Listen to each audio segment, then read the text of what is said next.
So, looking at this clock here, it is called Clock with Wind Case at the Kunsthistoric Museum in Vienna, Austria. It was done by Johann Schoenmann. Schoenmann is either German or Austrian, but I cannot find any information on him. This is from 1584, so this is part of the Renaissance period. It is made out of wood, paper, tin, and a little bit of iron. So, most notably is a clock. It's got this decoration on top. It's most likely the emperor on there. But what's really interesting is that all the clocks here are 24-hour clocks. So you can see the bottom half, it starts at 1, and it goes to 12, and then it switches to this 24-hour period, or sorry, to the later. And you can see there we've got a moon and a sun, so it probably should stay at nighttime.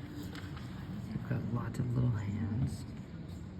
You can see there's writing all over. It's hard for me to depict what that is. Maybe a calendar.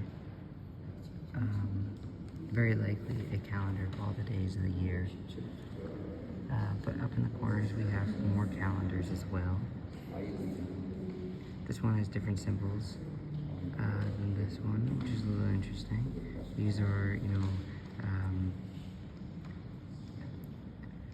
these would be, I think, really Greek ancestry, like letters, versus these I'm not too sure about. And in the middle, there's all sorts of stuff that I can't even begin to depict. Down here, we've got astrological calendar, and then we've got a moon cycle. And so they were tracking all sorts of information in one calendar.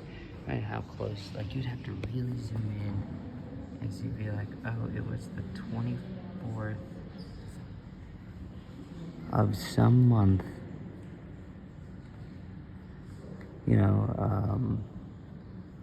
however you read this calendar, because there's also numbers on the inside, but you have to get really close and up into it, but it's very pretty. You've got these lots of moving parts. It reminds me of, I can't remember, it was Aristotle, I don't think it's Aristotle, the guy, the